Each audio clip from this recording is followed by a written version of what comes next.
Assalamualaikum warahmatullahi wabarakatuh. Perkenalkan, nama saya Muhammad Farhan dari Prodi Pendidikan Bahasa dan Sastra Indonesia IKIP Siliwangi. Di sini saya akan menjelaskan tentang metode pembelajaran blended learning sehubungan dengan kemajuan zaman, termasuk perkembangan teknologi, komunikasi, dan informatika.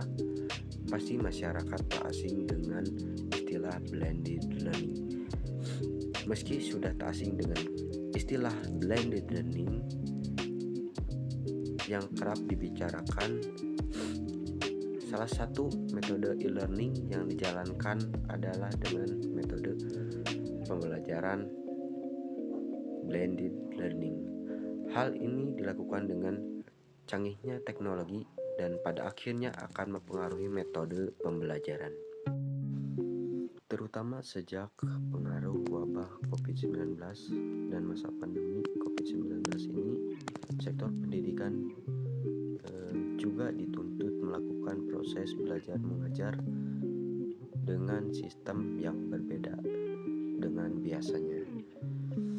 Jika biasanya kondisi belajar mengajar atau KBM berjalan secara tatap muka, sejak 1 tahun terakhir kebelakangan ini, peserta didik dan guru harus melangsungkan KBM secara daring. Metode pembelajaran blended learning adalah bentuk penyempurnaan dari sistem e-learning, di mana dengan menggunakan metode blended learning, maka pembelajaran bisa dilakukan dua arah dan lebih efektif dibandingkan hanya guru yang mengajar atau menjelaskan atau satu arah.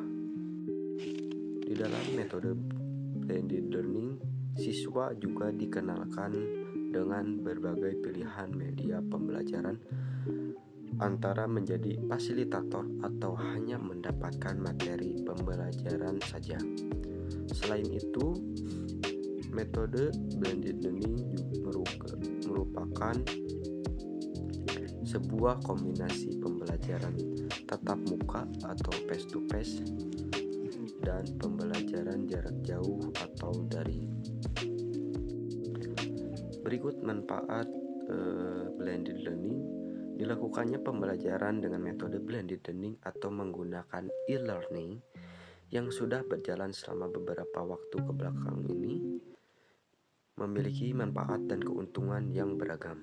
Pembelajaran blended learning ini memberikan fleksibilitas pada siswa dalam memilih waktu dan tempat untuk mengakses materi pembelajaran. Yang pertama, manfaatnya pembelajaran menjadi lebih fleksibel. Yang kedua, efektif meningkatkan hasil belajar siswa. Yang ketiga, meningkatkan keterlibatan siswa. Yang keempat, meningkatkan kepuasan belajar siswa. Dan yang kelima, meningkatkan partisipasi siswa. Yang selanjutnya adalah tahapan blended learning. Yang pertama, seeking of information. Tahap pertama adalah mencari informasi dari berbagai sumber yang tersedia, baik secara online maupun offline. Proses pencarian informasi harus berdasarkan pada relevansi, validitas, reliabilitas, serta kejelasan akademis. Tahap ini merupakan kegiatan awal atau sering disebut tahap apersepsi pada pembelajaran tatap muka atau face to face. Dalam pembelajaran online, peserta didik akan diminta untuk mencari informasi terkait materi pembelajaran melalui mesin pencari seperti Google, Microsoft, dan lain-lain.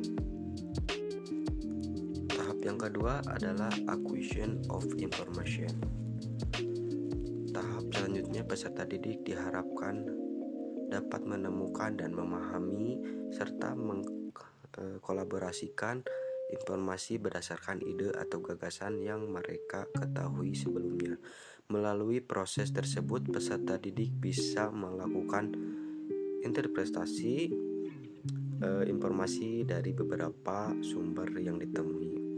Peserta didik diharapkan mampu mengkomunikasikan ide atau gagasan dari interpretasinya secara online maupun offline.